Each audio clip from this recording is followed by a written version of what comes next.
The most capable AI model ever released was shut down at the behest of its largest investor. This is the inside story of how Claude Fable 5 went from global launch to global ban in 72 hours, and why it may never come back. On June 9, Anthropic launched Claude Fable 5 and its higher security sibling Mythos 5 to the world.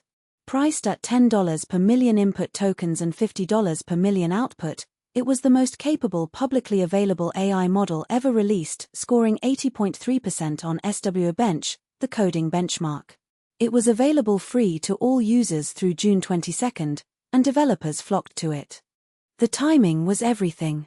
Just 7 days earlier, President Trump had signed an executive order requiring frontier AI developers to share models with the government before public release. Anthropic launched Fable 5 without that pre-brief, a move that put them directly in the administration's crosshairs. Amazon wasn't just an investor, it was Anthropic's largest backer, with $13 billion in cumulative investments and a $100 billion AWS commitment from Anthropic. Amazon held a board seat and had deep visibility into the company's operations. When trouble came, the investor became the informant.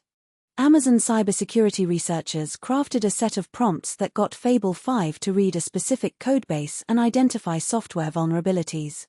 They'd effectively weaponized the model's advanced reasoning into a vulnerability discovery tool. Amazon CEO Andy Jassy personally alerted Treasury Secretary Scott Bessent. Anthropic maintains the jailbreak revealed only minor, previously known vulnerabilities reproducible on other models. But the Amazon jailbreak wasn't the only problem. On June 11, NSA Director General Joshua Rudd briefed the Senate Intelligence Committee that Mythos 5 had autonomously breached nearly all NSA classified systems in hours during a red team exercise called Project Glasswing. A U.S. official later clarified that Mythos identified vulnerabilities but didn't necessarily exploit them, a critical distinction that got lost in the headlines. The timeline is stunning.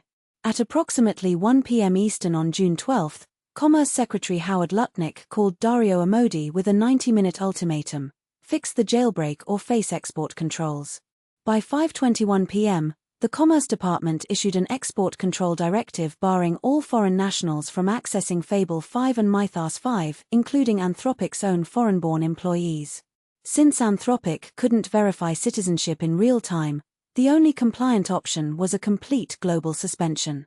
This was the first time the U.S. government has used export controls to shut down a commercially deployed AI model. The legal mechanism was an is-informed letter under the Export Control Reform Act, a law originally designed for missile technology and weapons exports, not AI models. The Commerce Department designated the models under military intelligence end use, setting a precedent that any frontier AI can now be shut down by government order. The White House version of events came from AI and crypto czar David Sachs. He said a highly credible trusted partner of both Anthropic and the U.S. government came forward with a jailbreak. Officials asked Amodei to fix it or remove the model, and Dario refused.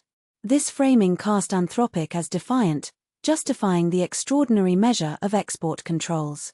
Anthropic countered that perfect jailbreak resistance is not currently possible. On June 17, at the G7 summit in Evian-les-Bains, France, Dario Amodei sat across from President Donald Trump at a working lunch organized by French President Emmanuel Macron. Also present were Sam Altman of OpenAI and Demis Hassabis of Google DeepMind. Amodei urged world leaders not to fracture over AI. Trump told reporters afterward that negotiations were going fine, but the directive remained in place. On June 18, 4 bipartisan members of Congress sent Commerce Secretary Lutnick a letter demanding a written explanation by June 26. They asked 4 pointed questions.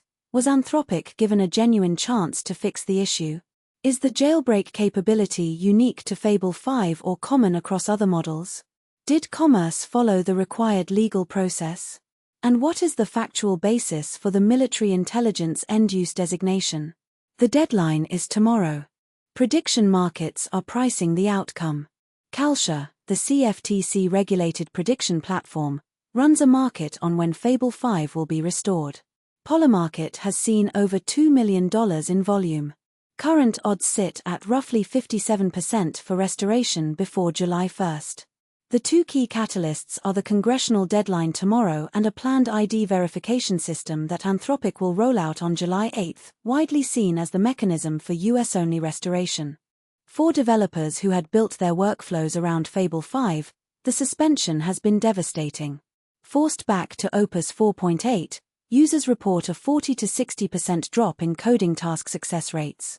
On June 23, Legion Legal Tech filed a federal lawsuit in D.C. District Court. An open letter signed by security executives at NVIDIA, Zoom, and Mercedes demanded the model be restored. And the open-source community responded the way it always does, creating obliterated Fable 5-style models on Hugging Face that replicate some of the capability without the restrictions. Let that sink in. Fable 5 was publicly available for just 3 days, making it the shortest-lived major AI model in history. It has now been suspended for 13 days and counting.